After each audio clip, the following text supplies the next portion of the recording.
At number 10 is the Yeoman America armor. This costume is introduced in Avengers Volume 3 issue number 2 when Morgan Le Fay uses a reality distortion wave, which turns all the Avengers into medieval versions of themselves. And Steve Rogers' look totally changes as well, with his armor resembling that of a medieval knight. What gives this suit a spot on the list is the fact that it comes with a sword, and considering how powerful Captain America is without a weapon, just imagine what he can do wielding a sword. Now, there are downfalls to the suit as well, like it appears as though it has reduced mobility due to the loincloth thing, the crude knee pads, and the hood. And one might argue that since it's a medieval costume, the shield would be made of a traditional steel or iron instead of vibranium or other reinforced metals. But still, this is a list about useful suits, and there's no doubt a sword definitely has its uses. At number 9 is the original Howard Stark redesigned suit. Okay, fine, you've probably heard of this one, but it's pretty dang useful, so it deserves a spot. Firstly, it's the first time he's given his round shield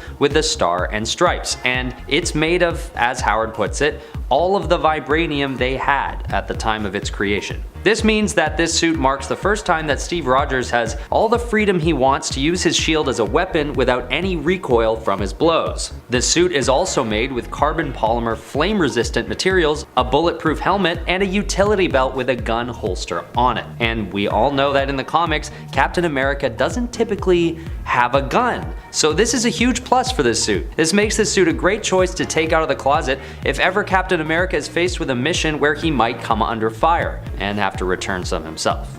Pretty handy if you ask me. At number 8 is the Nomad suit. Unless you're a real Captain America fan or you just spent 2 days researching Captain America suits, you may not know about this one. Basically, back in 1974 in issue 180, Steve Rogers decides he's done with all the politics of being a hero and puts down the costume altogether. In its place, he decides it's time to design himself a brand new suit and go under the moniker of Nomad. And because of his background as a comic book artist, Steve decides to design it himself using regular materials, and he gives himself a cape. Okay, for those of you who know what I'm talking about, you're probably punching your screen right now. Like, how can a costume made out of like a polyester blend be useful at all for Captain America? But here's the thing, this suit is useful for any time that Steve Rogers needs to go under the radar or blend in with the night. It's also got a lot better mobility than his typical suits without all that bulky armor in his way. So I would argue that throwing on the Nomad suit is probably one of Steve's best options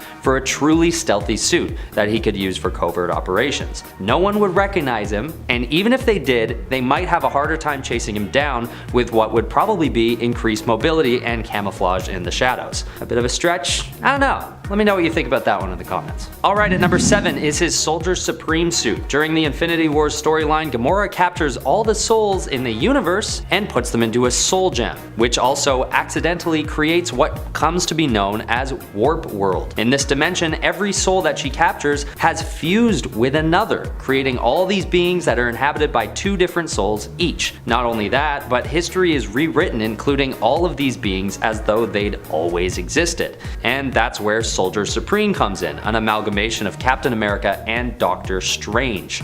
And you betcha that this amalgamation gives us a new suit design as well, which looks a lot like what you'd expect, a Captain America and Doctor Strange hybrid. Soldier Supreme's abilities allow him to have a perfect mixture of Doctor Strange's magical powers and Captain America's leadership skills. During the Warp World version of World War II, we see Cap healing downed comrades, while also leading them into battle, making what becomes one of the most powerful and useful iterations of Captain America out there. The only reason why I don't put this one at number 1 is because it could be argued that it isn't the suit giving him these powers but Gamora's spell.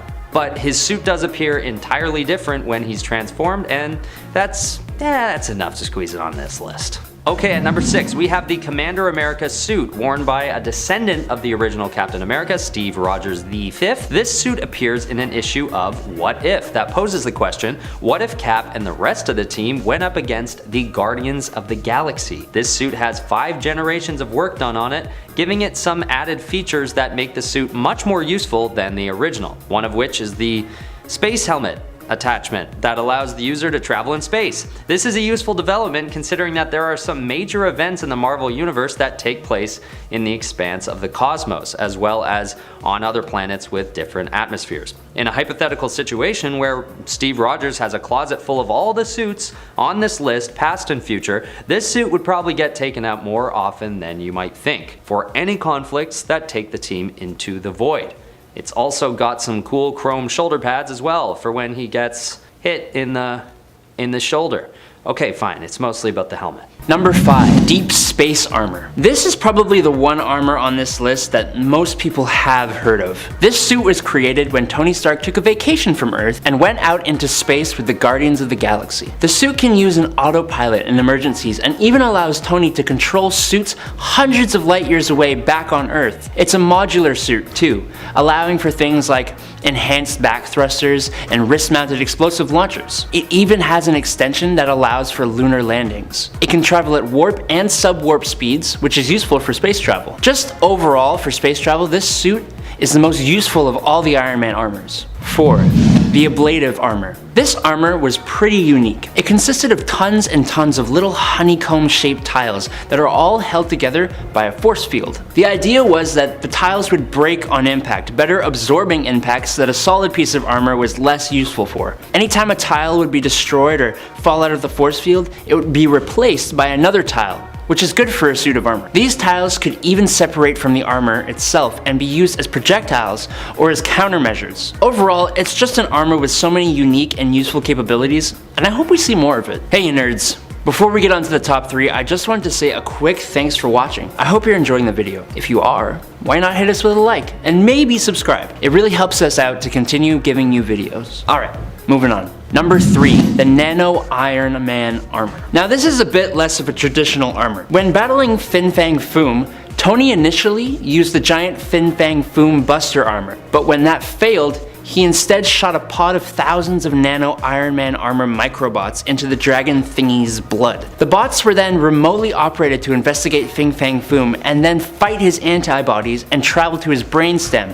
where the armors were used to destroy the control disk. Nanobots are a technology we're trying to develop in the real world to solve thousands of problems, mainly medical in nature. So this is an extremely useful armor. Number 2, Thor Buster Armor. Now most people know about the famous Hulk Buster suit thanks to the MCU, and just because it's awesome. But did you know Tony has made a Thor Buster armor as well? There are actually a few Asgardian based Iron Man armors, and they are all extremely awesome and useful. But to me, an armor to counteract the God of Thunder directly seems the coolest. He used the armor to go toe to toe with the God of Thunder, who is already massively powerful. But Thor was actually boosted up by the power of the Odin Force at the time. The armor was able to manipulate Asgardian energies like the Odin Force, which served Tony well. He was even capable of stopping Mjolnir mid-fight. Unfortunately, Thor destroyed the suit's reactor, forcing Tony to eject. But if this armor could trade punches with Odin Force Thor, it would be extremely useful facing any Asgardian related threat. Number 1, the Virtual Armor.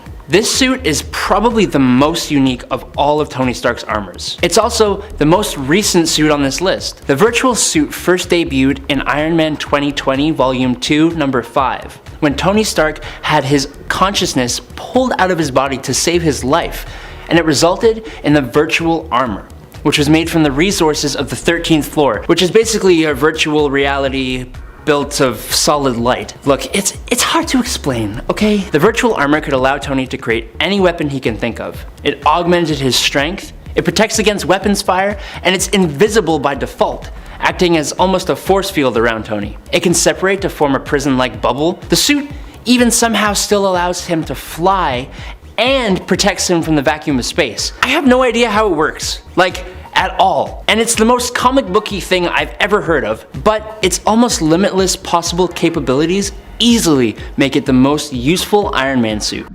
Casper Cole. Before Kevin Casper Cole became the White Tiger, he was a narcotics officer. Seeking a promotion, he and a few other officers began performing unsanctioned drug busts. Casper wore a bulletproof Black Panther costume that he took from his boss, which absolutely gave him an edge. like when he and his other officers were ambushed by a crooked cop that resulted in the other officers being put in the ICU. Casper was suspended for not wearing his vest, and he posed as the Black Panther for a time to bring down Sal and the 66 Bridges gang. Other than the usual benefits of a Panther habit, Kevin's suit sported a trench coat and many more pockets and pouches as he wielded actual 9mm pistols. I almost want to call it Detective Panther suit. Number 9. Hell's Kitchen. After being ambushed by Dr. Doom, who put T'Challa in a coma, another had to take up the role of Black Panther. T'Challa lost his enhanced abilities, and after the events of Doom War, he rendered all of Wakanda's vibranium inert. So, no powers, no vibranium, and no longer the ruler of Wakanda. How about a vacation to Hell's Kitchen? After being possessed by a demonic entity, Matt Murdock, Daredevil, needed time to recover and rediscover himself away from his home, and he left the defense of Hell's Kitchen to T'Challa. Enter the Black Panther Man Without Fear story. As the now depowered street-level defender of Hell's Kitchen, T'Challa had to rely on the basics, such as his body armor, homemade gadgets, and his fighting ability. This suit doesn't really display its own usefulness. I'd say that instead, it displays the usefulness and ingenuity of T'Challa himself. Stop right there, criminal scum. Kidding. You're only a criminal because you're so criminally good looking. Okay, I've given you a compliment. Now you give me one by liking and subscribing. I think this is a good trade-off. I boost your confidence. You support this channel so we don't fall into the black abyss of obscurity. Cool. Thanks. Love you guys. Number 8.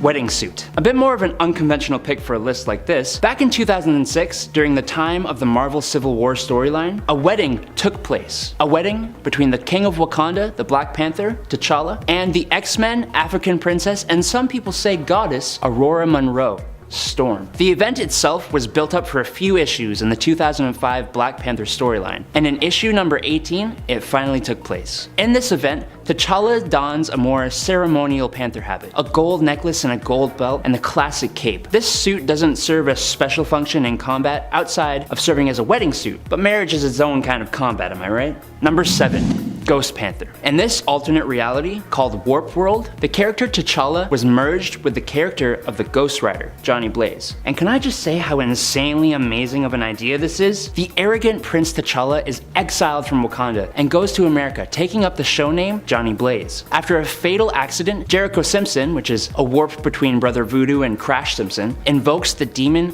Zarathos, who is the half-sister of the Panther goddess Bast. T'Challa actually refuses to become the spirit of vengeance at first, but eventually he did. Now, while this isn't really a Panther habit, it is a Black Panther Ghost Rider who rides a giant flaming panther, and yeah, I don't know, I'm not really seeing a downside here. Number 6. Proto habit. Oh, Deadpool, you silly, amazing character. Okay. So basically, what happens here in Black Panther vs. Deadpool number 4 is that Mr. Poole heads to Wakanda to steal a bit of vibranium to help him heal a mailman. Wade actually ends up grabbing a red ceremonial Wakandan necklace and puts it on to go and make his escape. What he did not know is that this necklace was actually a prototype Panther habit. The suit analyzes his DNA, and since Black Panther has everybody's DNA on file, it remakes itself on Deadpool, adapting to his usual color scheme and the weapons he likes to use, christening himself Panther Poole. Or Dead Panther. No, Panther Poole. Panther Poole's better. It also pretty much brings him up to par with the true Black Panther, which is proven when the two get into it, until Wade's pocket-sized teleporter gets damaged and he teleports to the vibranium mine, which he then teleports to right outside New Jersey. At the 5th spot, we have the Trinity armor, which Batman uses to go into battle with Bizarro. The look of this armor in the original comics is pretty clunky, but it was still able to do some really cool stuff that the original suit wasn't able to do. It could throw electrified nets, grenades, and it had solar lasers attached to the fists, which prove helpful in his assault alongside Wonder Woman. In these cases, a stronger suit comes in handy for Batman, who sometimes finds himself alongside more powerful beings with superpowers, allowing for more of a fair matchup for the masked vigilante. This suit has a lot of armor as well, and parts to the costume that give him more strength, and robotic pieces that allow for more speed. The suit protected him from full-on punches from Bizarro, which says a lot about the man-made suit. Bizarro does get the best of Batman after a few too many superpowered punches, but the suit served its purpose until Superman was able to arrive and finish the job. At number 4, we have the Stealth Suit, which was used very briefly in Superman Unchained number 2. This suit was designed for Bruce to find a way to hide from Superman. It's designed to take the wavelengths that the suit emits and hide it from superpowered beings.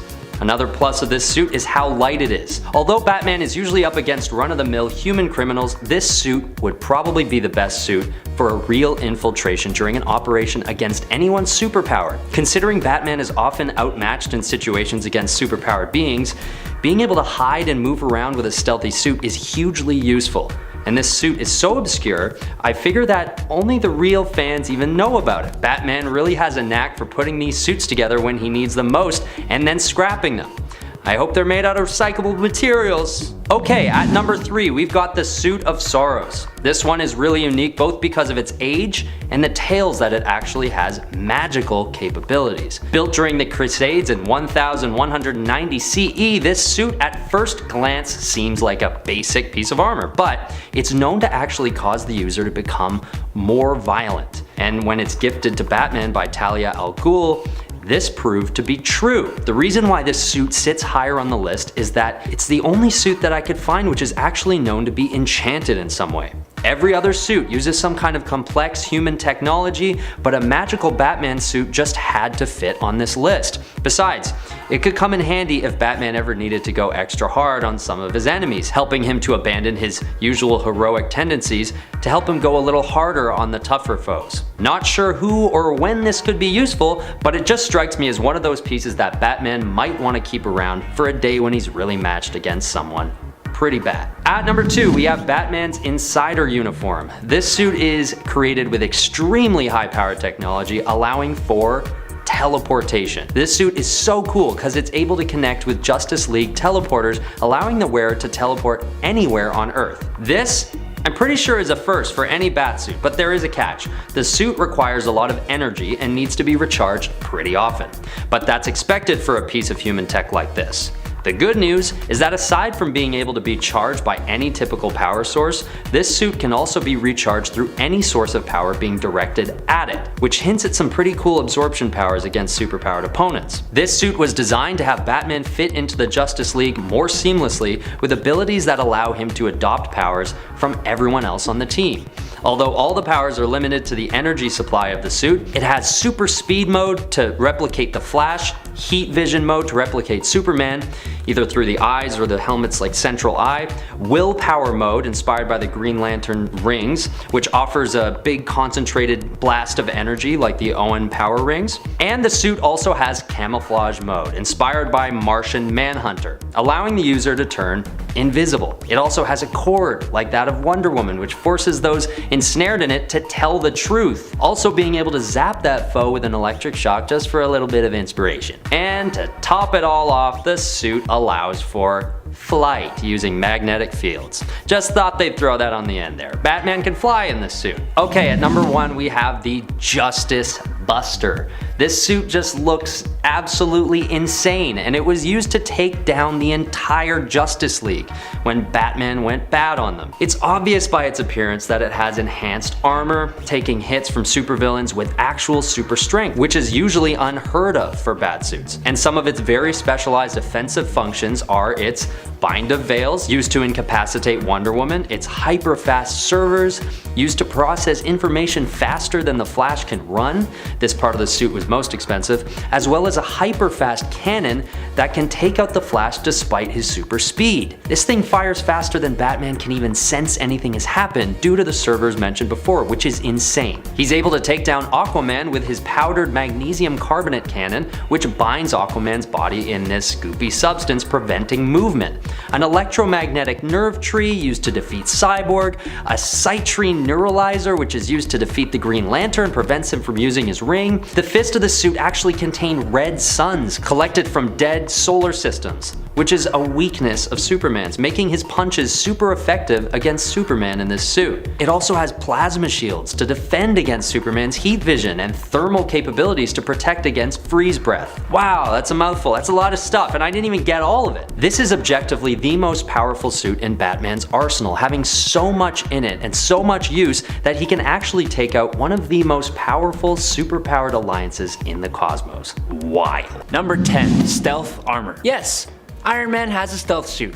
Are you surprised? You're gonna say no, right? Right? There are many iterations of this suit, but just for the sake of this video, and my sanity, we are only going to cover the first one. This appeared in Iron Man 152 when Tony used the suit to infiltrate the Heaven's Hand fortress. Now, the armor itself prioritizes stealth over everything else, meaning it isn't really meant for combat. But to make up for that, the suit has a radar absorbing coating, ECM jamming, and a plasma force field thingy to distort radar and sonar. It had stealthy flight capabilities, and eventually it also had camouflage. Later iterations were much more advanced, but this is probably one of the more useful suits for many different circumstances. 9. Endosim armor. I saw some of you guys suggest this one, so I wanted to give it a spot. The Endosim armor is a super slick and capable version of the Iron Man armor. A lot of you have probably heard of it, but whatever. This armor first fully debuted in the Superior Iron Man story when Tony's moral axis was switched. The suit is based off of symbiote biology, meaning the process of the liquid metal suiting up is completely psionic. It's basically almost alive, not having its own intelligence, but can form into an armor without the user inside of it to command it. Tony can even send the suit out onto another person to protect or trap them. The repulsors are uber powerful. It has rocket boosted punches, can absorb electromagnetic energy, and it's not weak to sonic attacks like most symbiotes. It's also super stylish. Number 8. Rescue armor. Thanks to the MCU, many people probably know that Pepper Potts has an Iron Man-like suit. Donning her armor, she becomes the hero Rescue. The armor was secretly designed by Tony for use by Pepper. The suit isn't really built for offense. Its specialties are more emergency search and rescue. The original thrusters don't even create heat, but it does have repulsors and finger lasers. The suit can fly and gives Pepper super speed and strength. It also lets her manipulate magnetic fields. The armor also is capable of generating force fields that are strong enough to catch airplanes, as an example. It generally remains the same in all its iterations, being used primarily for defense, except the MCU suit, which was clearly very offensive. Like, as in it could fight, not that it was offending people. Offensive.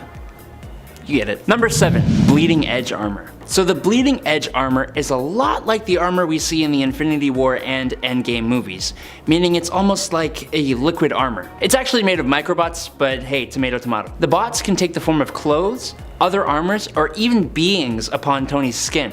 As well as that, the suit can form a bunch of different weapons. The part about this suit that I think makes it ultimately the most useful is its RT node. This powers both the suit and Tony's transhuman body. It grants him a crazy augmented intelligence and superhuman multitasking and learning abilities. Meaning, it makes a super genius even more super genius-y. Number 6. Ice armor. This armor, more than anything, shows the vast range of Tony Stark's mind. The ice armor came to be when Tony Stark was sent back in time to 1 million BC. Tony had to make this suit out of whatever materials he had around.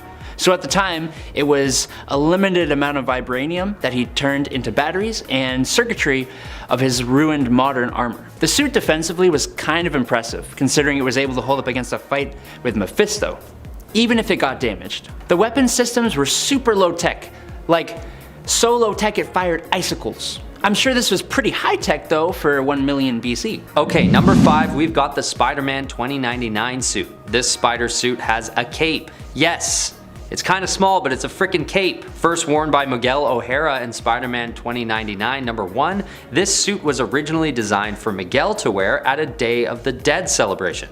Yes, this suit was meant for partying, but very soon became much more than that, with an upgraded version actually incorporating jet boots. I think this is such a cool addition to a Spider-Man suit because it makes a lot of sense to enhance his swinging capabilities. It's also got GPS sensors, allowing the wearer to navigate around the city effortlessly. Sadly, in the newer iteration of the suit, the cape was scrapped, but in its place are these tiny web wings that allow the wearer to glide a bit more in the air. This suit is just a lot of fun and would be very useful for day-to-day crime fighting around the city because it allows this Spider-Man to reach new speeds in the air and I would imagine longer times between web swings. It also just looks really cool again. Okay, fine, they all look cool, but I just have to say it still. Okay, at number 4, we've got the Iron Spider armor created by Tony Stark. In many realities, Peter Parker either turns down this suit or retires it quickly for various reasons, but thankfully, he does make use of it a few times. We've all had the pleasure of seeing how this suit looks in all its 4K MCU glory, but what's really great about this suit is what it can do. Firstly, the most notable feature, visually speaking, are the mechanical spider arms, which are actually called Waldos for some reason. These arms actually have cameras on the tips of them to peer around corners, and small grippers built to the end of the tips so they could act as extra arms for climbing and getting around. The suit can glide as well, allowing Spider-Man to move around a bit in the air, and underwater, because the suit also has a state-of-the-art mask filter that allows for nuclear, biological, and chemical filtration, as well as 8 minutes of clean oxygen if the wearer needed to explore something underwater. There are so many more things to cover as well. This suit is basically just as protective as the classic Iron Man suit, and with all these extra abilities, it just adds so much more power to Peter Parker's already impressive abilities. Alright, at number 3, we've got Spider Armor Mark III, otherwise known as the Ends of the Earth suit. This suit is created in Horizon Labs by Peter Parker as a last resort to help take down the Sinister Six. But I guess Peter works well under pressure because this suit is insane. Starting with the helmet, it has super hearing capabilities designed to pick up on Chameleon's heartbeat. The helmet could also communicate with Spider-Man's fellow teammates in battle with a comm link system. It also has a holographic sensor allowing the wearer to see through Mysterio's holograms and illusions, and it's capable of repelling Electro entirely, turning him back into human form on command, which is pretty cool. The suit allows for Spider-Man to fly with jet boosters and enhances web shooters that allow the user to fire more webs than the typical suits. Not only that, but the utility belt on the suit carries multiple cartridges of different types of webbing, also spider tracers and ice spiders. And listen, I'm leaving out a few things for time's sake too. Listen, the only reason why this suit doesn't take number 1 is because its abilities were catered pretty specifically to the feat of taking down the Sinister Six. So, in other cases, it might not be quite as effective as it is facing off in this specific scenario, but that's only one small fault for a very useful suit. Pretty nuts. At number 2, we're graduating from the term useful and veering more into absolutely overpowered with Spider-Man's Captain Universe suit. Alright, fine, this isn't really a suit per se. Like, it's not something any old Peter Parker could slip on and off, but it's still a suit and it's still extremely useful. This suit was created when Spider-Man was involved in a lab accident, but unlike the radioactive spider situation, this time he's actually given what's called the Unipower, making him one of the most powerful Spider-Man characters we've ever come across. He's got Univision, which endows him with a sort of cosmic consciousness, allowing him to sense things not just coming at him in the macro world, but he can sense things on a subatomic level, bringing the Spidey senses to a whole new meaning. This power also allows him to get people to tell the truth, which is pretty handy, I'd say. In Captain Universe form, Spider-Man can also manipulate energy, allowing him to fly. And above all this, the actual suit allows Spider-Man to withstand extremes in temperatures, allowing the wearer to traverse basically any environment on Earth and possibly beyond. He also has enough strength to punch the Hulk into orbit. And yes, it may be arguable that this isn't the suit allowing for this kind of power, but the suit and the powers kind of come together in this instance, so it remains on the list. Okay, at number 1, it is the Amazing Spider-Man suit, or Spider Armor Mark IV. Okay, here we go. This suit can detect magic, infrared and X-ray beams, scan injured people to determine their injuries, and even detect plasma levels in blood to help administer first aid on a superhuman level. And in this iteration of the Spider Armor, the different webbing is available not by switching out cartridges on a waistband, but by voice command. So the wearer just has to say the word and the web shooter will go from shooting regular webs to electrified webs to concrete webbing, which is a web with such strong durability that it was able to stop an Aztec god in its tracks. The suit also has an array of defensive capabilities like administering antidotes if the wearer comes into contact with poison, as well as stealth and camo abilities as well. I'm missing so much just to keep this one short, but it's fair to say that this suit is the most widely useful as of posting this video, and I just can't wait to see what comes with the Spider Armor Mark V. At number 10, we have the Thrasher suit. This suit appears in Night of the Owls when the Talons of the Court of Owls track down his Batcave. Batman learned that due to their Electrum implants, the Talons had a weakness towards cold. The Thrasher suit is designed to withstand extreme heat and cold while allowing the wearer to have weeks worth of oxygen while being protected. So, Bruce Wayne turns the air in the Batcave extremely cold, weakening the Talons and taking them out with his Thrasher suit. But this isn't the only time this suit would come in handy. If Batman ever had to face off against another superpowered individual with fire or ice capabilities, this would be the suit that he would be able to turn to. Or I would imagine any underwater fighting could also be done with this suit due to the oxygen tanks built within it. At number 9, we have the Troika suit, or Jean-Paul Valley's armor. When he takes up the mantle, Jean-Paul decides it's time to update the suit he has to wear when it's time to go out to fight crime. His version of the suit is made of Kevlar and Nomex, making it impervious to bullets. He designs this suit preparing to face Bane and the mass breakout at Arkham Asylum. So, this suit is designed to face serious physical damage from an onslaught of angry prisoners with makeshift weapons. It also protects against intense heat in case of Molotovs or flamethrowers or anything like that. The suit also has a matte black color scheme, camouflaging him against the darkness in the city while he goes in to face this event. This suit is similar to the original, but it makes it onto this list because it's one that a lot of people don't talk about very often. And it just looks really cool. At number 8, there's Batman's Predator suit, which in Batman vs. Predator, he designs to face off against the alien creature. When in battle with the Predator, he's badly wounded and partially blinded, so when he adopts this suit to continue the fight, the sonar capabilities of the suit help to compensate for his blindness, and the exoskeleton of the suit gives him a boost of strength when he needs it most. In this battle, Batman hits Predator with a tranquilizer, which could have come from the suit as well. This suit is perfect for stealth missions with high risk for combat. The sonar would allow him to infiltrate any space without detection, and the exoskeleton would protect him from any resistance he might meet along the way. And when he's able to find his target, he could take them out initially with one of those tranquilizing darts. It's another suit that he made use of in a very specific scenario, but it could be very useful in the future. So don't hang this one up quite yet, Bruce. Keep it. At least until you run out of Batsuit space. Okay, at number 7, we have the DC 1 million Batsuit. This one resembles the original Batsuit quite a bit, but it's just got so much more going on that should give it a good spot on this list. It has abilities like camouflage, night vision, it has a fireproof cape, a reinforced exoskeleton, gliding wings, armor, a hard drive that holds over 10 times the amount of data as the Bat computer, which he could also wirelessly connect to if he needed to.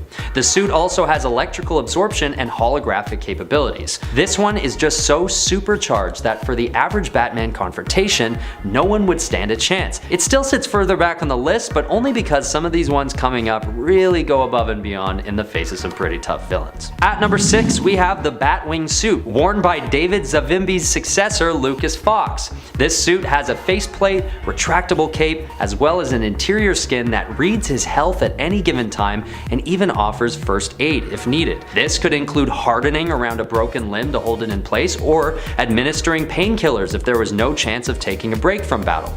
The Batwing suit also has invisibility that uses holographic sensors. This suit doesn't allow for flight, but it does have a glider for jumping between buildings or escaping a tough situation. There's also a really bright bat symbol right in the chest that can blind or otherwise distract any opponents in combat. It also just looks really cool when it's lit up. This suit can also be controlled by voice commands, kind of like the Iron Man suit, and get this, it can actually take blood samples and compare them with samples from the Gotham City Police Department crime database. It also has hands-free phone capabilities to boot, which is pretty nice, and the suit can also change Batman's voice in case he needed to replicate someone else's, as well as a smoke screen. There's even more stuff that I'm leaving out, but I'll just leave it at that for now. This thing is just out of control and makes for a great tool to keep the user safe and ready for a fight. Okay, at number 5 is the Paradise X suit, which is barely a suit at all. It's more of a single American flag wrapped around the naked body of a godlike Captain America. In this storyline, Captain America has died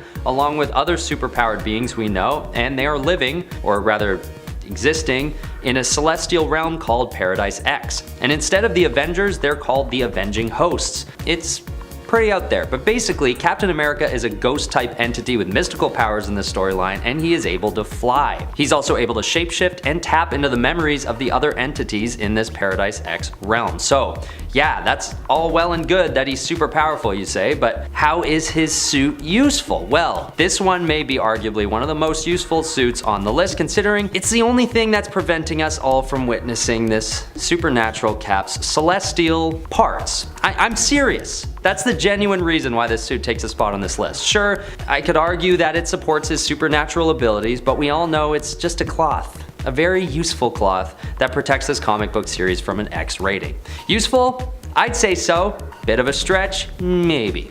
I thought it was funny. At number 4, we have the 2099 suit developed by Alchemax. On Earth 23291, the Captain America identity belongs to a woman named Roberta Mendez. And in this reality, the Captain America suit is extremely powerful with a few new capabilities that make this suit stand out hugely from the rest. The two main features that really give this suit the edge are the energy wings and the energy sword that the suit is equipped with. Considering Roberta also has the super soldier serum coursing through her veins, everything that comes with the suit is an automatic plus. In the very start of the first issue of Secret Wars 2099, we see a bounty hunter trying to take a shot at Roberta, but is totally overpowered by this new flying ability of hers. And there's no question that anyone wearing the suit can call on these abilities, making these new powers not exclusive to the wearer of the suit, but of the suit itself. So with the types of threats coming at this reality's Avengers, they know that their leader will have no problem in both offensive and defensive stats. This definitely beats out a lot of the other armors worn by any Captain America across all realities. This superhero just isn't often seen equipped with much other than a shield and maybe a sidearm, so energy weapons? Definitely a huge advantage for any Captain America as far as I'm concerned. Alright, at number 3 is the Hydra Supreme suit. In an alternate reality during the comic book event Secret Empire, Captain America is actually a bad guy, taking on the look of a darker, more brutal soldier than his original self. His shield has a more pointed, angular design to it like that of a medieval knight, and the suit brings much more power to the one who wears it. This suit, when paired with the cosmic cube fragments, allows for the user to take control over Mjolnir, Thor's hammer. This, on its own, is enough of a point for this suit to score high on this list, but there's more. This suit also helps Captain America change the course of reality. Yes, this is sort of the cosmic cube doing this, but when paired with the armor, the wearer is also almost entirely impervious to harm. So I'm gonna argue that it's fair in this case. While wearing this suit, this evil version of Captain America actually strategizes successfully enough to take over Washington, D.C. and eventually all of the United States to try and instill his own order. Although his intentions are not by any means pure in this reality, this suit is undoubtedly one of the most powerful that any version of Steve Rogers wears, and for that reason, it deserves a spot on the list.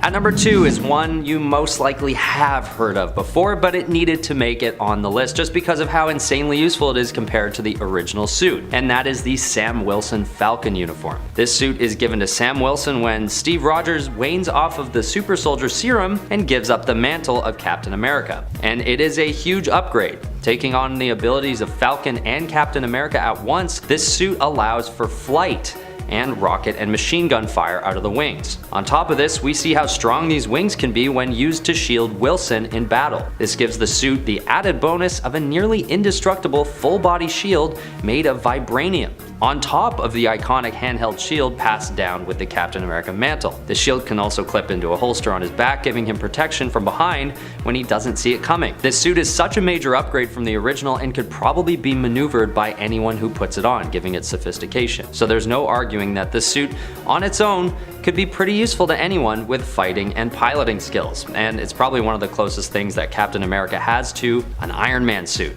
other than our number 1, which is the exoskeleton suit. This is an extremely useful suit for Captain America given the circumstances he finds himself in issue 437. Sometime in the future, Captain America has been rendered completely paralyzed after contracting an illness from the super soldier serum. So, none other than Tony Stark designs him a suit that, much like the Iron Man suit, can actually get him up and walking around again. And fighting around again, and in arguably an even more effective capacity than ever before. The suit is designed to offer extreme protection due to the sophisticated armor and some other nifty effects as well, like beams that he can shoot out of his palms that cause severe cases of vertigo, and magnetic gloves and missile protection that offered Cap a lot of good defense against serious threats. Yeah, they're not the most destructive features, but this is actually intentional. Tony Stark decides to keep the suit entirely non-lethal to keep Steve Rogers' values in line, allowing him to face evil without stooping to their level. So not only is this suit useful to compensate for and basically cure his paralysis, but it's also arguably a really great suit to return to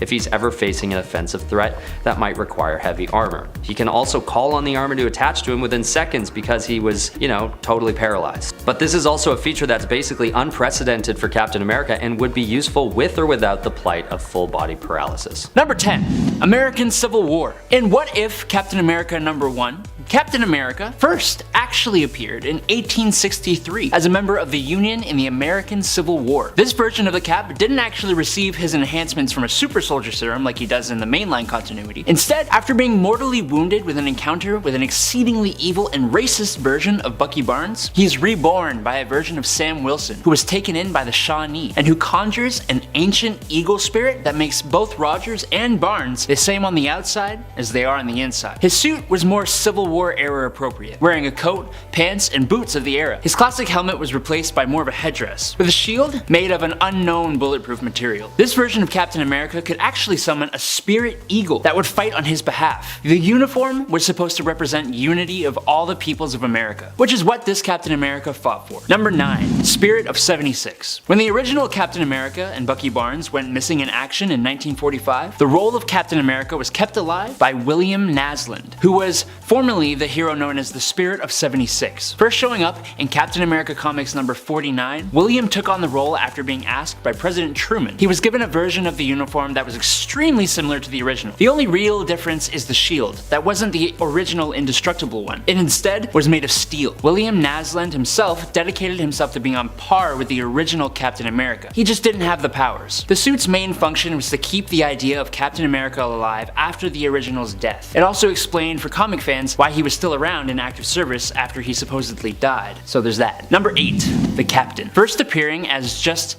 the Captain in Captain America number 337, Steve Rogers found himself unable to merely follow orders as a simple soldier, especially after the events of the government that led to him becoming Nomad. He resigned the Captain America mantle, even surrendering his shield to the new Captain America John Walker. He took up a new adamantium-based shield, and with a new uniform, he went on as a subtly different titled hero. His suit as the Captain was black instead of blue, with a red and white striped chest and red gloves and boots. The suit itself did nothing different on its own, but it allowed him to continue fighting as a hero, and eventually it was passed on to John Walker when he became US Agent. Hold up guys, I just want to say a quick thanks for watching. If you could toss your shields at that like and subscribe button, it would really help us out here. Also, while I have your attention, I wanted to just let you all know about Top 10 Nerd on Facebook. If you head over there, you can find more content from us. Alright, enough promotion, on to the rest of the list. Number 7. Bucky Barnes. We spoke about Sam Wilson taking up the Captain America mantle in the last video, but what about when Bucky donned the shield back in 2005? After Steve Rogers' assassination, Bucky got Captain America's shield after defeating Black Widow and eventually confronting Tony Stark, who he held responsible. After a fight, it was decided that Bucky would be the new Captain America. Bucky outfitted himself with an alternate version of Cap's costume built by Tony Stark. The new adamantium laced uniform looked pretty good, with more of a V-shaped flag design. The costume also includes a lot of black, kind of reflecting Bucky's darker nature, or even reflecting the tragic way he came into the mantle in the first place. As Cap, Bucky also wielded a pistol, which is strange to see on a Captain America, but it also makes sense for Bucky's character on the whole. Number 6. Peggy. We all know who Peggy Carter is thanks to the MCU, and if you've seen the What If show, you know alternate versions of her get the super soldier serum in place of Steve Rogers. Logically, this would make her a Captain Britain, which she is one of them as well, but a version of her appearing in Exiles number 3 in 2018 decided to become Captain America. I honestly like her Captain America costume a lot. It looks cool with the collared shirt underneath and with the shoulder straps, but it also plays to Peggy's more tactical approach, more spy on espionage vibes, I think. Plus, it's just a great concept.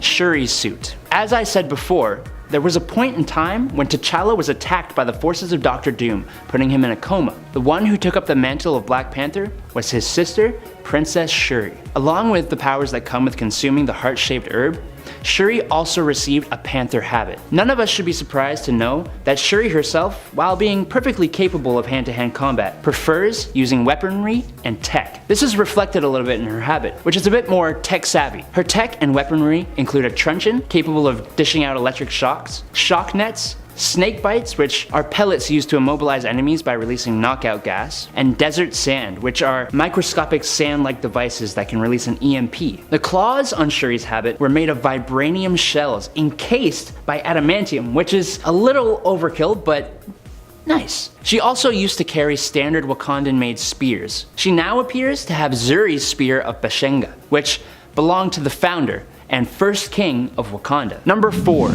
Panther battle armor. Okay, bouncing right off of that, Shuri actually dons another Panther armor during the events of Doom War that I just really want to talk about. Shuri wore a battle mech armor that further amplified her strength, endurance, and durability past its already peak human levels to superhuman levels. The battle suit also had new cool weapons like this pair of vibranium powered daggers. Some versions of this armor that the Dora Milaje wore have flight capabilities with these really sweet heli drone like packs. The battle armor also has sensory arrays that made her an even more formidable adversary. Overall, just an armor that boosts the already technologically advanced superhuman to another level. Number 3, Ngozi. Okay, so we've seen Ghost Panther and Panther Pool suits, but what about when the Black Panther is the host for a symbiote? A former track star who was in an accident that paralyzed her legs, Ngozi of Lagos, Nigeria eventually became bonded with the Venom symbiote. After Black Panther was killed by Rhino, who was trying to capture the symbiote, Ngozi and the symbiote instead defeated Rhino. Ngozi was recognized by the Dora Milaje, who took her to Wakanda, where she actually became the new temporary Black Panther. Ngozi herself now had the powers from the heart-shaped herb as well as the powers from the symbiote, so her habit was obviously a little different. Imagine the vibranium-laced armor plus a Venom symbiote suit. Why am I asking you to imagine this? It's a comic, we have pictures. Number 2.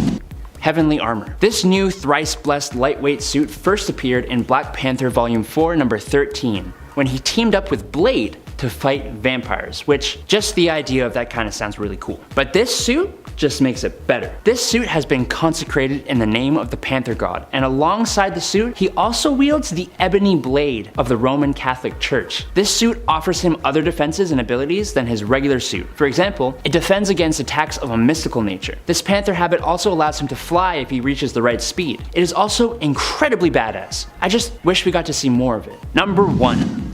Wakanda Hulkbuster. Everybody knows Tony Stark has the Hulkbuster armor. Incredibly useful for taking on the Hulk if he ever loses control. But what I, and I'm sure a bunch of you didn't know, was that Black Panther has a Wakandan Hulkbuster. And boy, this armor is beautiful. It was created to go up against the new, totally awesome Hulk, Amadeus Cho. Unlike his Bruce counterpart, Amadeus Cho's Hulk is very in control, but everyone and their mums are afraid of what could happen. The Hulkbuster itself has sonic cannons, can fire spore clouds, and absorbs and magnifies energy. The armor eventually fails against Amadeus when he releases an EMP-like blast, rips the Buster's arm off, and rushes off to help his sister. But this armor very nearly brought him down, and all it takes is one story for it to be even more capable. Number 10. Dick Grayson's Batsuit. After the fall of Azrael Batman, Dick Grayson was the next best option, even if it wasn't what either him or Bruce wanted.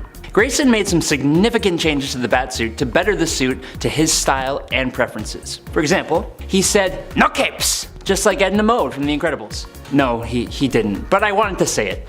He did actually include a cape, but it was much lighter and had more specific parachute-like functions. He changed the utility belt too, making it metal and streamlined. No longer a big pouchy leather belt, it had mechanical compartments instead. While not useful for any specific moment, it was useful in allowing Dick Grayson to take up the Batman mantle more effectively when he needed to. Number 9. The Hazbat Suit. Batman is famous for being prepared for any situation. One such situation would be bioattacks, bioweapons, contagions, and other related issues. Of course Batman has a plan. The Robin named Hazbat Suit is a lightweight suit that protects Batman from any airborne contagion. It also has medical scanners that aid Batman in locating the source and counter-agent to any infection he may be affected by. But this suit is not a pushover either, just because it's medically based. It's able to withstand hits from Superman. Seems like a pretty useful suit to me. Number 8.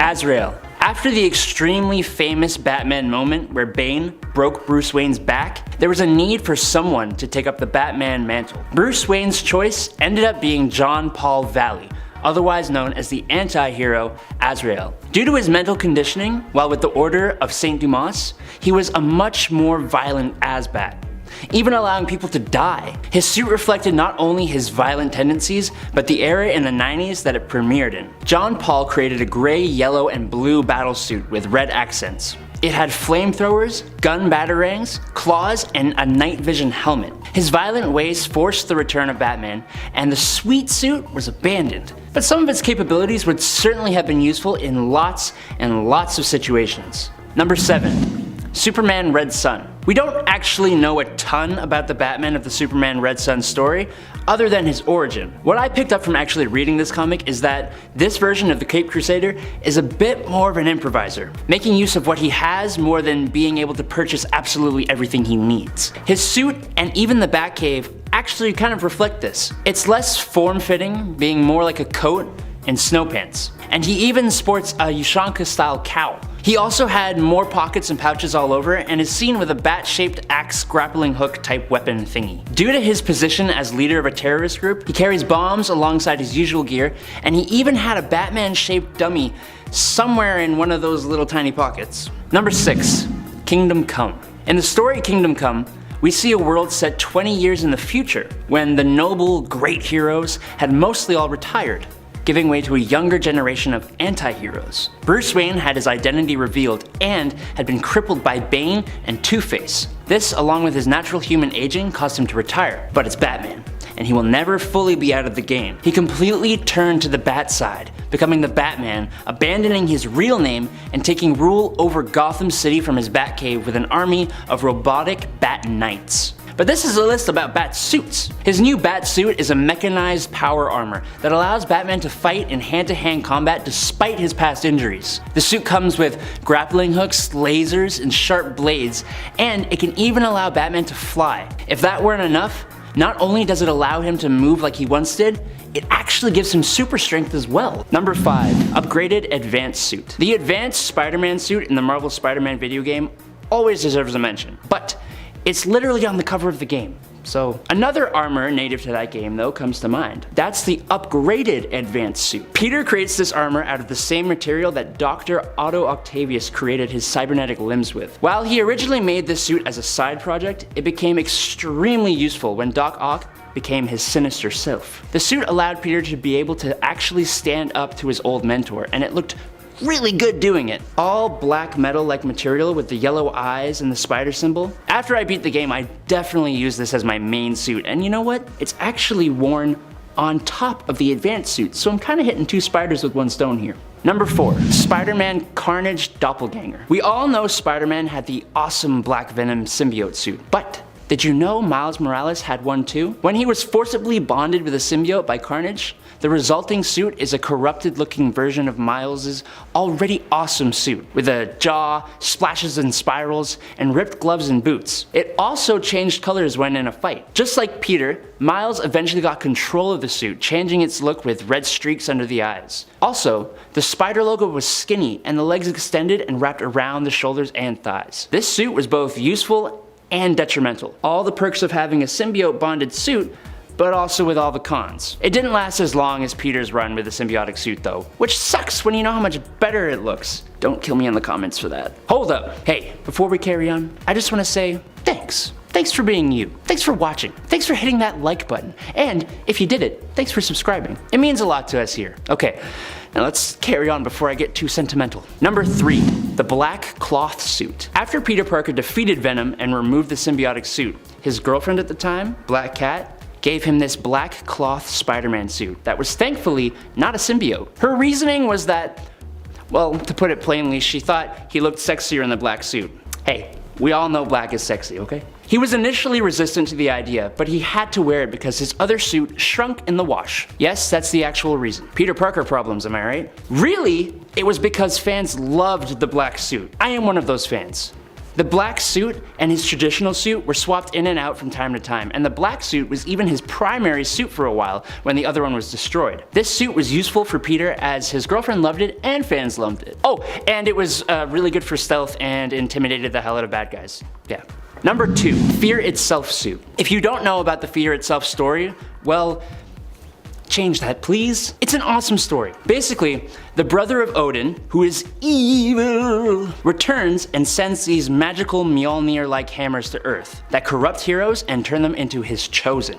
That's a ton of power, and the heroes really struggle to quell that threat. Tony Stark and the dwarves of Nidavellir team up to create Uru armor and weapons for a bunch of heroes. Spider-Man was one of those heroes. The suit had 2 gauntlets on each wrist, which were equipped with blades on each arm which could be used as melee weapons. It also changed the color scheme to a neon-like blue and white scheme. It was really sweet looking. Unfortunately, we don't really know the full capabilities of the suit as Odin ordered it and the other Uru weapons to be destroyed after the conflict. But it had to be extremely useful against the Asgardian level threats because they won. Number 1, Superior Spider-Man suit. Fans of the character will know that the Superior Spider-Man is actually Dr. Otto Octavius, who switched bodies with Peter Parker. After Peter died in Otto's body, and Otto was shown the experiences and memories of Peter, he decided to become an even better Spider-Man. Part of that process included creating a new suit. The modifications to the suit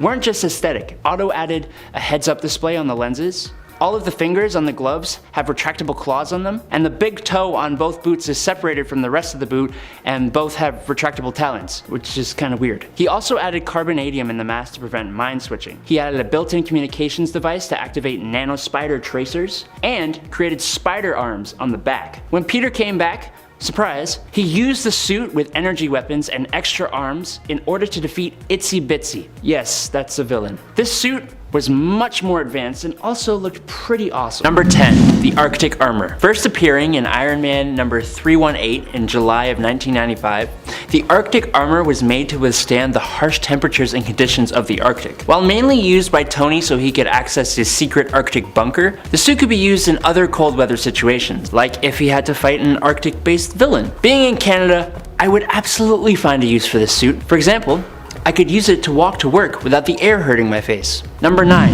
Hydro Armor. We know that the Iron Man armors all have some underwater capabilities. We saw it in the first Avengers movie, but the Hydro Armor can work at underwater depths of up to 3 miles down, surviving the crazy water pressure that comes with being deep in the sea. I'm gonna be honest, this couldn't be me.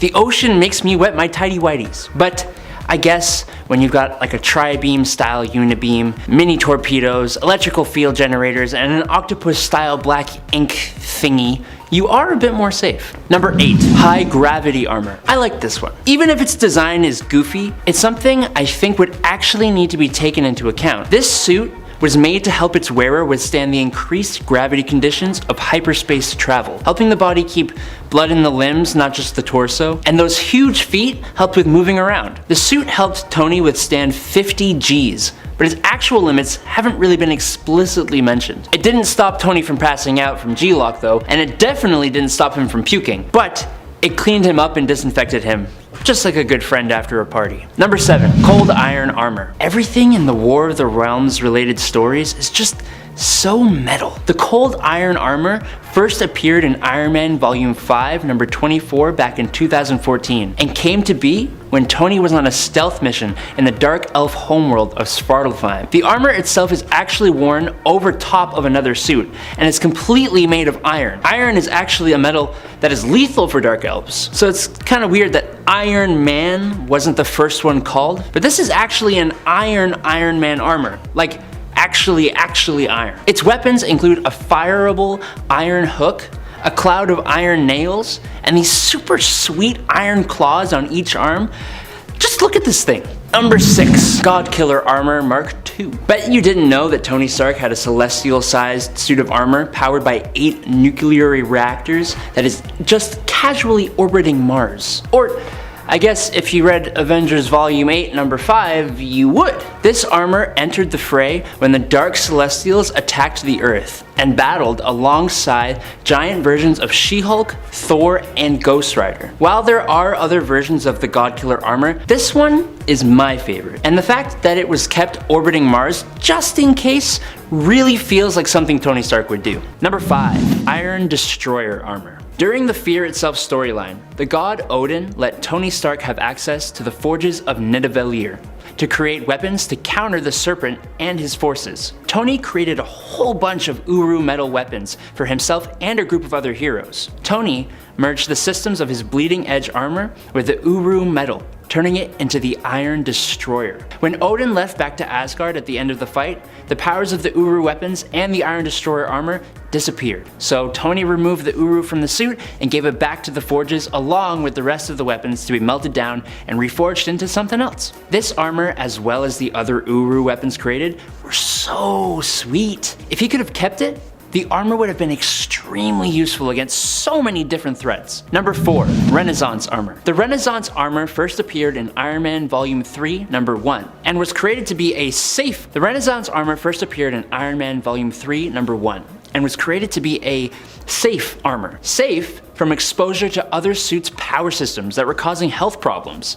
So yeah, just based on that, it's already much more useful. It had a sonic ramshot weapon in addition to normal sonic weapons, repulsors, pulse bolts, and a unibeam. It had tear gas pellets and a fire extinguishing foam in the left gauntlet. It also had a really cool hamster ball force field bubble thing to protect civilians. It almost seems like it would be a really good riot suit or something like that. Hey y'all, let me stop you for a little word from our sponsors.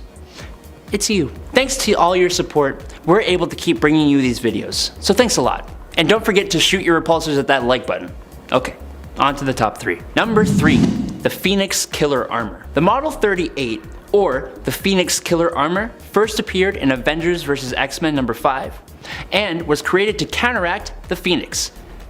Obviously. So the armor's main purpose was to kill the Phoenix Force. And if you don't know, the Phoenix Force is one of the oldest cosmic entities in the Marvel Universe. It's basically the manifestation of the force of life. It's one of the most powerful and feared entities in the Marvel landscape. And Tony was like, I can kill this with lasers. No, you can't. But what you did do, Tony, was split it in 5, which resulted in 5 mutants, Cyclops, Emma Frost, Namor, Colossus, and Magik becoming avatars to the Phoenix Force. Congratulations, you played yourself. Number 2, Model 53. The Iron Man armor Model 53 was made after Tony's normal armor failed to stop an evil clone of Squirrel Girl. So I'm calling this a Squirrel Girl Buster armor, and you can't stop me, okay? Cool. It was made for the single purpose of countering the abilities of Squirrel Girl. It's got a super cute squirrel head, which has a backup of that aforementioned RT node. It's got repulsors, obviously, but they're strong enough to even knock out Black Panther. And it sort of looks like a Hulkbuster armor, which is interesting. When the evil clone defeats all the other Avengers that Iron Man had assembled, the clone uses their weapons to defeat this suit. But if she didn't have that, Iron Man would probably have been able to take the win here. Probably. Number 1, Model 60. This armor is very interesting. You see, its main ability was to be able to switch into its transportation mode, which was, wait for it, a Vespa. A Vespa that Tony used to go on a date with Janet Van Dyne, the Wasp. Get it? Because Vespa is Italian for wasp. Very slick, Tony. Very slick indeed. The Vespa, plus the helmet Tony wears, can form into an Iron Man suit, which it did when the two were attacked by robots sent by Banetronics. It does all the same things an Iron Man suit does, plus it has a cool energy sword, but it turns into a Vespa, which is the best part about this useful armor. Which starts our list at number 10 with Spider-Man's bulletproof suit, or Spider Armor Mark II. This suit is designed when Peter Parker loses his spider senses, which we all know would make him much more susceptible to bullets specifically. So instead of taking a break and hiding away for a while, or being too heroic and going out and getting shot, Peter just creates a new and improved spider armor to face off against Massacre, a mass murderer. Massacre had captured a bunch of hostages, but when Spidey swoops in, he makes easy work of the killer by easily deflecting his bullets.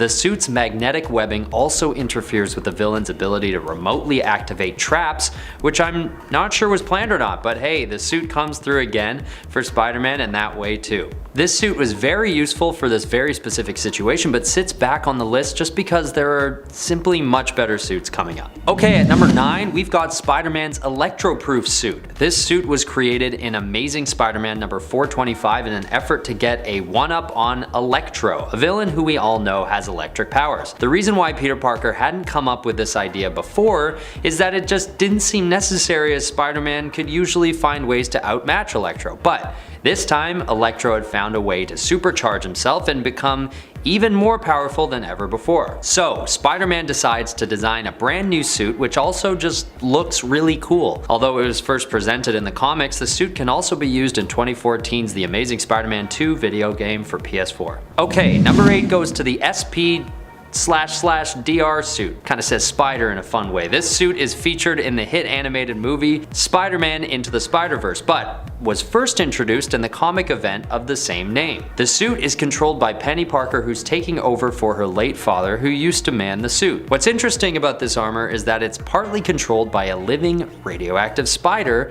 that lives within it. And to use the suit, Penny has to get bitten by the spider, which she dutifully does. The suit is massive, offering tons of protection, and it shoots extra durable webs out of its integrated web shooters.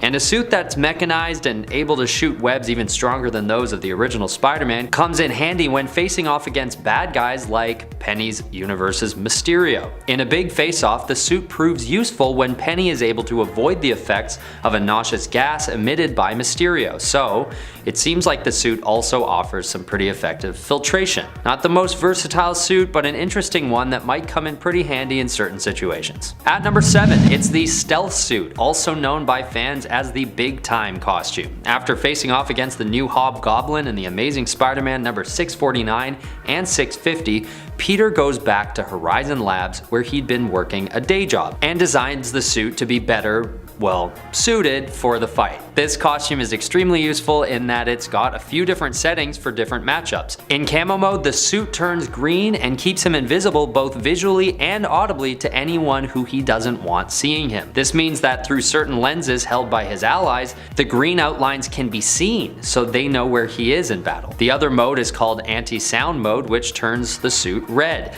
and it cancels out all sonic-based attacks like the new Hobgoblin supersonic attacks. The suit also has anti-metal spiders that can shoot out the top of his wrists that will eat away at and dissolve metal. And the suit can also repair any tears in the fabric at the command of the wearer's thoughts. At number 6, we've got Spidey's Future Foundation costume. This suit is designed by the Future Foundation, which is kind of like the revised Fantastic Four, and it has a really cool black and white finish.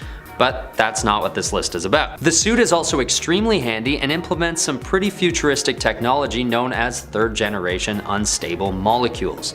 This technology allows Peter Parker to switch from the black and white look to the classic red and blue, or even his civilian clothes in an instant with just a thought. The suit also can't get dirty due to the unstable molecules, which is pretty cool. But the most useful part of this suit is probably its stealth capabilities, which allow Spidey to go almost completely invisible. This feature is particularly useful when he needs to swing around at night without being seen. It's just a great suit that helps Peter Parker's already formidable powers to shine even more, and it's just one of the coolest looking ones, in my opinion. Number 5, a Joker Batsuit. What's the best way to attack Batman? You attack him personally. In the Joker Wars storyline, Joker does exactly that. Stealing Bruce's money, his influence as Batman, and his weaponry and equipment. He even steals a version of the Batsuit. What makes this even more of a personal attack is that this suit was meant to be a possible future Bright Knight suit. Joker modified the suit with a big smile over the bat symbol and ha-has all over it. We first see the suit after it is shown that the Joker dug up the body of Alfred and reanimated it with the Joker toxin. Everything he is doing is to personally attack Bruce, and this suit, in combination with everything else, was the perfect way to do that. Its use isn't helpful. Its use is against Batman. Is that cheating? I mean, I don't know. You decide. Number 4, Thanagarian armor. In the DC Justice miniseries, Batman ends up wearing a suit of Thanagarian armor to protect himself from Brainiac's mind control. This wasn't all this super sweet armor could do though. The armor is able to resist punches from Superman, and it's designed for combat against the world's toughest villains. Like a lot of other useful Batman armors, this suit also has a propulsion and wing system that allows him to fly, helping him deal with many more threats. It is also very obviously a callback to the old Batmobile from the 1966 Batman live-action series with the black metal red accent look. It's a shame we don't see more of it. Number 3. Augmentation suit. In a Batman and Robin New 52 storyline, Batman faces off against a villain called Terminus, trying to prevent him from destroying the world. Bruce faces Terminus in a new suit called the Augmentation suit that is equipped inside the Batmobile. While we haven't seen much of this suit yet, it is more agile than Batman's other armored suits, and it's capable of granting the man inside crazy super strength, the ability of flight, and it allows Batman to stop a nuclear missile dead in its tracks, which is really all I need to say. It's an incredibly advanced and strong Batsuit, easily making it one of the most useful. Number 2, rookie Bat armor. This point actually technically covers 2 suits. And one is another mech suit. This isn't actually worn by Bruce Wayne. This suit actually appeared at the end of Endgame. The DC story Endgame, not Avengers Endgame, obviously. And is worn by none other than Jim Gordon when Bruce is missing and presumed dead. The super heavy Batsuit and the small stealth suit inside of it were created by Powers Tech for the GCPD. It had digital camo, thermal imaging, an auto defibrillator, enhanced strength, cape-shaped bomb shields, rocket thrust boots, anti-gravity magnets boots, a tear gas cannon, a smoke pulse cannon, decibel defense, and a voice changer. It allowed the former commissioner to take the place of Batman for a short period of time. So yeah, I'd say it's pretty good. Before we get on to the number 1 pick, I just want to say a quick thanks from me and all of us at Top 10 Nerd for watching, liking, and subscribing. Unlike Batman and the Bat family, we appreciate and need your support all of the time, not just when things get difficult. Number 1, the Hellbat suit. So we all know Batman is just a dude in a batsuit. He has to use his ingenuity and skill to defeat threats that metahumans can face one-on-one. But when the threat is too great, the metahumans help him out. Enter the Hellbat suit. Designed by the Justice League core members, the Hellbat suit was actually forged by Superman inside the sun. The Hellbat armor allows Batman to fly, run at super speed, and emit huge energy blasts, while also boosting up his strength and durability. Obviously it has to have a downside, or there's no reason he wouldn't wear it all the time. It slowly drains Bruce Wayne's life force, and would actually kill him if he wore it too long. There's always a catch. Number 10, Spider-Man Noir. This one is coming in at number 10 because people in the comments will tell me it's very well known. Yeah, I know, but it's awesome. So, I don't know. Deal with it. On Earth 90214, Peter Parker modeled his spider suit after his Uncle Ben's World War I air pilot uniform. But I mean, no, he modeled it after being totally awesome. With that trench coat and the fedora hat, the goggles, the vest, he even carries a pistol. He used what he had in the 1930s to create a spider detective. You love it, I love it, we all love it. And it always deserves to be talked about when we talk about Spider-Man suits. Always. Number 9, the Bombastic Bagman. If you don't know about this suit, you're welcome. It has appeared twice. Both times are equally hilarious. The first time it ever appeared was when Peter removed the symbiote costume with the help of Reed Richards and Johnny Storm, and had no choice but to put on an extra Fantastic Four costume. But those costumes don't have masks. So what did he do? Make a new one, I hear you say? Don't be silly. No. Johnny poked eye holes in a paper bag and put it on Peter's head. But that's not all. Oh no. It seems as though someone placed a kick me sign on the back of the costume too, as if it wasn't all embarrassing enough. Adam, how is this useful? Because it's hilarious. Oh, and it's a really great last minute costume idea to keep his identity secret. Yeah, that's why. Number 8, the Canadian Spider Suit. In an alternate reality, first seen in Cosmic Ghost Rider Destroys Marvel History Volume 1, Number 6, Ben Reilly wore a suit that differs a little bit from its blue and red counterpart. This suit had a black and red color scheme. The aesthetic webbing looked very suspiciously like plaid. It had brown leather gloves and boots, and the chest spider symbol was inside of a pinkish white maple leaf-like shape. I can't possibly tell what they were going for here. Oh, you know what? I think, yeah, it's a Canadian Spider-Man. Other than the aesthetic, Canadian Spider Ben Reilly is exactly the same as his 616 counterpart, but way more apologetic and probably slightly more resistant to cold weather. Number 7. Threats and Menaces suit. TNM, or Threats and Menaces, is a news website in New York City, and after a long time of being unemployed, Peter Parker accepts a job there. They give him a new suit that can record his perspective as Spider-Man and broadcast it live, giving viewers a first-person view of Spidey's battles, essentially turning Spider-Man into a streamer. It 100% defeats the purpose of being a hero, and if he wasn't doing it because he had no job at the time, I think it was kind of sleazy, but it's also kind of really awesome. Like, I definitely watched that. The suit also got a new, really cool white, blue, and yellow color scheme, and enhanced his strength and speed. If that wasn't enough though, the suit also has holographic abilities, and every few minutes includes a word from TNM's sponsors. Number 6. Spider-Man Earth 71928. On Earth 71928, Peter's life remained pretty much the same as Earth 616 Peter until Uncle Ben died, and Peter killed the robber who shot him. In a very Punisher-like decision, Peter decided to deal with crime by any means. Meaning he killed criminals. Peter tried to avoid this at first, but since criminals be criminals, and that life is kinda hard to leave behind, they always came back, and gosh darn it, Peter was not okay with that. Yeah, a great reason to be a murderer, man. He carried the pistol that took Uncle Ben's life, as well as other weaponry with multiple different types of ammunition. His suit also took a skull logo instead of the traditional spider logo due to the spider that gave him his powers being a noble false widow, which has a cephalothorax that looks like a skull.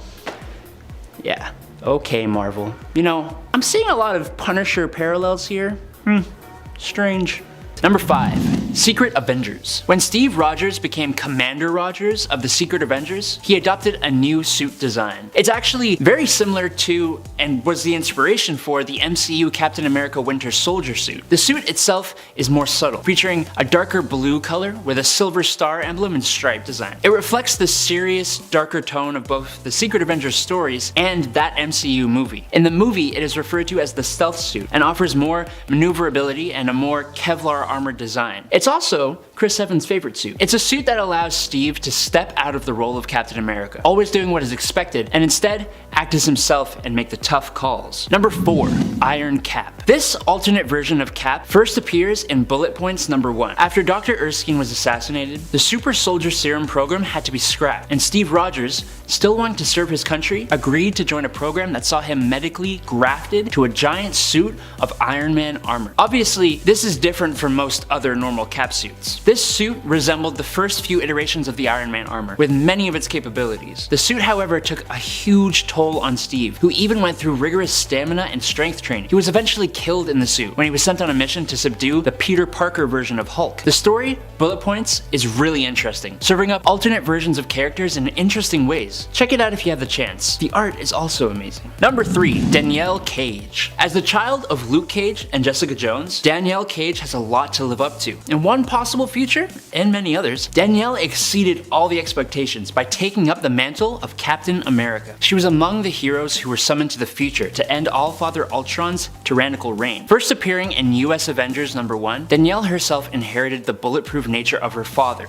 Luke Cage. So that's one thing that her, and by extension her suit, has over the usual Captain America uniform. But she also inherited the powers of her mother. She's one tough gal. Another interesting point about her is that her shield is a replica of the original Cap shield that is also a voice-commanded drone. But as she always reminds her villains, she doesn't just throw the shield, she is the shield. Number 2. Gladiator Cap. In the battle world, there are many lands that hold mystery and enchantment, but none as much or with as much savageness as the Green Land. First appearing in Planet Hulk number 1, this version of Captain America is a fighter in the battle world Colosseum on the outskirts of Doomstat, and he fights alongside a giant red T-Rex named Devil. That, just right there, is enough to sell me on this comic. This version of Cap wields a battle axe, alongside a shield that I'm assuming is not vibranium, but it takes a beating, so who knows. He also wears battle armor in true gladiator fashion with long blonde hair and no helmet. He is sent by God Emperor Doom and Sheriff Strange to go into the Green Land, which is basically inhabited by Hulks, and eliminate the Red King, who's a Red Hulk. It's Gladiator Steve Rogers with a battle-bound T-Rex. Just do yourself a favor and check it out. Number 1. Commander A.